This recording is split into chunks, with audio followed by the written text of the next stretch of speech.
Une fois de plus, nos routes nous mènent vers l'Espagne.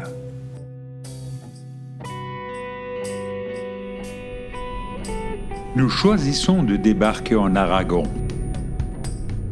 C'est pourquoi nous empruntons le col du Pourtalais. Et c'est après avoir vu les paysages magnifiques du pic du Midi d'Ossau que nous traversons la frontière espagnole.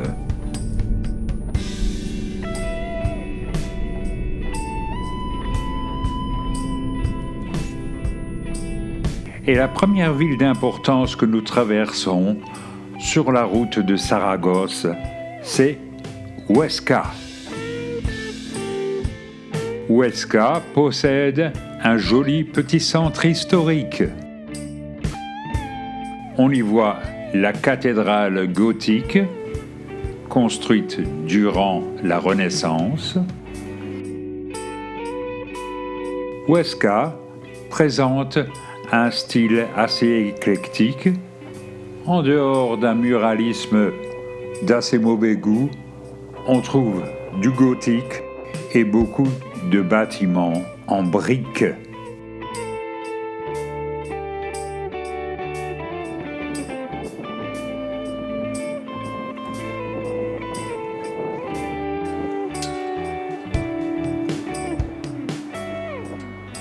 Huesca possède aussi un petit musée assez intéressant. On y accède par un joli péristyle.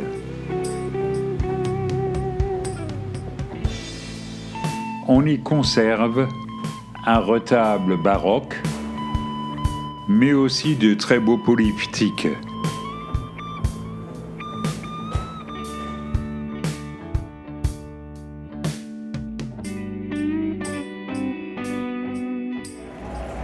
Bien sûr, le plat de consistance de la journée sera la visite de la ville de Saragosse.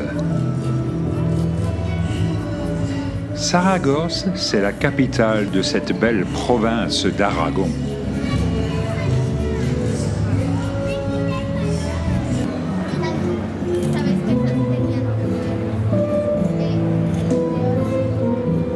Au centre historique de la ville, on trouve une immense basilique. Oui, c'est celle qui contient le fameux pilier, pilar en espagnol. En cette fin d'été, le centre de Saragosse est assez animé. La basilique est dominée par 4 tours et plusieurs coupoles de style mudéjar. C'est un style baroque orientalisant. Malheureusement, je n'ai pas pu beaucoup filmer à l'intérieur. C'est interdit, donc je n'ai pas insisté.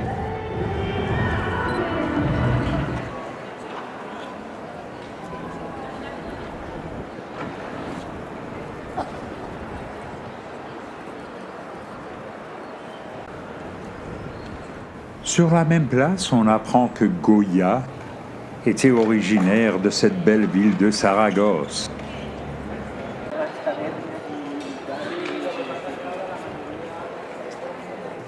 Quelques palmipèdes s'ébattent joyeusement dans un bassin en plein centre-ville. C'est directement entre la cathédrale et la basilique, qui, selon la légende, se chuchote pas mal de choses dès la nuit tombée. La cathédrale gothique est dominée par un haut campanile.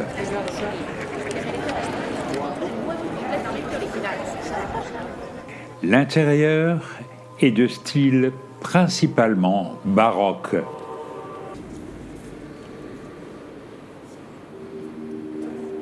On y fait référence aux saints, bien entendu, surtout à Saint-Sauveur, Salvador en espagnol, qui est le patron de cette cathédrale.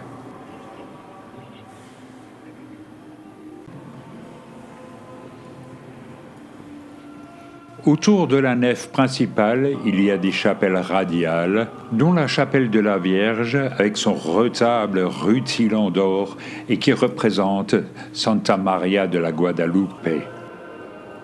Le chœur principal, quant à lui, possède un retable de style gothique.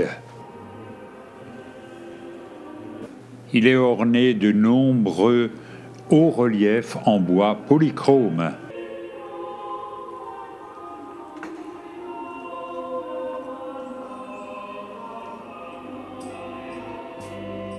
La cathédrale possède aussi un intéressant musée de tapisserie médiévale.